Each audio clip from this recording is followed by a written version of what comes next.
дар зиндагӣ инсон бояд дар ду ҳолат интихоби дуруст дошта бошад. Аввал дар интихоби касб ва баъдан дар интихоби ҳамсар. ман мехоҳам оянда бо духтари хондагӣ хонадор шавам, зеро бовар дорам духтари хондагӣ маро дар ҳаёт хеле ҳам хуб мефаҳмад ва инчунин мақсад дорам ки бо ман кор кунад ва зиндагиро ҳардуямон якҷо пеш барем. من اویلای آینده‌ام رو زن خواندگی انتخاب میکنم، چون به همه ما معلوم است در تربیت و تشکل فرزند نقش زن مادر کلیدی هست و محض زن خواندگی میتواند فرزندان روحن و ذهنا سالم را به وی رساند. زین خاطر می باش زن خواندگی را انتخاب نمود. تفاوت بین این دو گروه تنها در قابلیت ذهنی و انتلکتوالی است و خلاص. وقتی که دختر خواندگی باشد جهانی بینیش وسیع است. در همین کم و کاسته های زندگی میتواند که پرطاقت باشد و در بری شوهرش همیشه ایستد و او را در لحظه های مشکل زندگی دستیار باشد و همدرد و همراز و رفیقش باشد.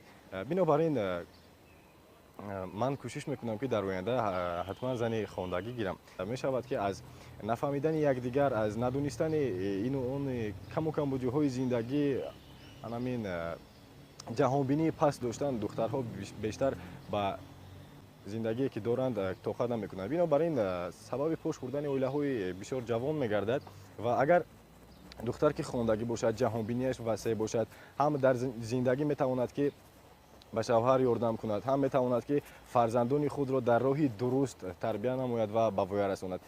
من در آینده میخوام که همسر من البته که خواندگی باشد، زیرا اگر خواندگی باشد خواندگی از هر جهت خوبتر است، هم در معرفت عایله‌داری، هم در اینو هم در آن، و هم خوبتر میشد که همسر آینده هم این چنین هم کسب من باشد. من زن خواندگی میگیرم. برای چی؟ برای اینکه زن پرکننده مرد میباشد.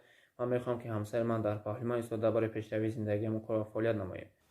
در تربیه فرزندان یگان نقش بسیارتر رو البته زن میبازد. برای همین برای من خواندگی بودنش مهم است.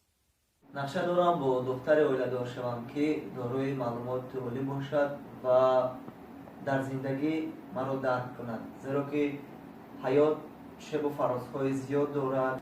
دختری که دارای معلومات عالی، دانش خوب، سواد اعلی است، البته همه این شب و فرازها را میتوان به طور موفقانه طی کرد. پدر و مادر یعنی والدین من در خواندگی بودن، اویله برپا کردن، امروز خودم عینی حال شاهد هستم، میبینم که چگونه ما رو به وی رسانیدن. من نیز در آینده میخوام که همین خیل اویله برپا کنم.